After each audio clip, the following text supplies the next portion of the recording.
Happy Wednesday. Welcome to this week's edition of Marks of Maturity. This week I wanted to talk about relationships and how they play into our development and growth in our faith. You know, one of the challenges that we face, particularly in the Western world, is this belief that if we feed our intellect, if we feed our knowledge base, that will produce maturity in us. Now, studying matters. But the way that we live our faith out, which is done in the context of friendships, of marriages, of our homes as families, of just friendships in general, that's an essential part of how we actually live our faith out. Paul writes to the Corinthians in 1 Corinthians chapter 8, and he's writing about food sacrificed to idols, but he makes this observation. He says, we know that we all possess knowledge, but knowledge puffs up while love builds up. You can hear that contrast in what he's saying there.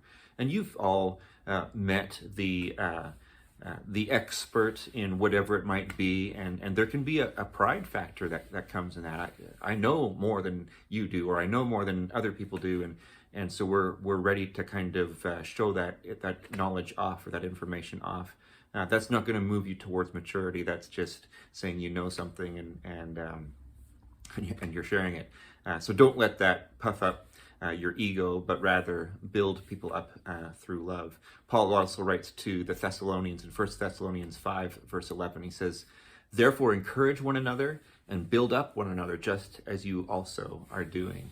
And so we receive that exhortation for us to be people who build each other up, to encourage each other, and to do that in that Christ-like spirit.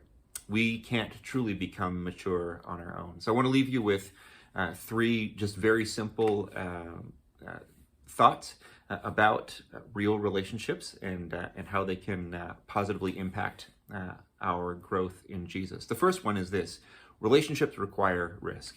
You need to take that step. You need to get out of your comfort zone and break the ice and talk to that person. You don't need to be extroverted, but you do need to take that risk.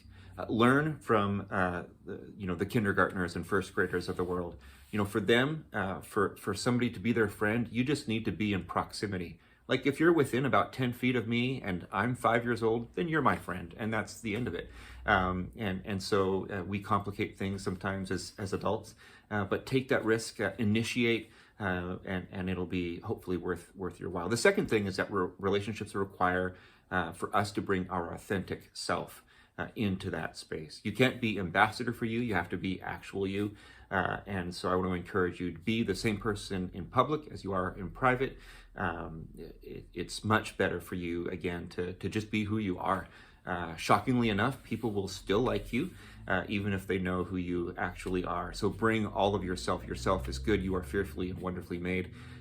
God likes you and loves you, and we want to get to know you in a good way. So take the risk, initiate, bring your authentic self there. And then thirdly, relationships require kind commitment.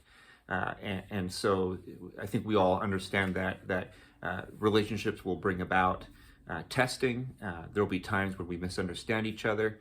There will be times when we rub each other the wrong way, or we just do something dumb or hurtful.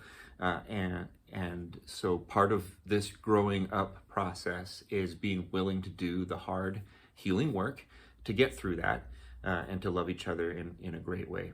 I hope this encourages you. I hope that you have a great rest of your week, and that you continue to grow and become a mature follower in Jesus in your relationships.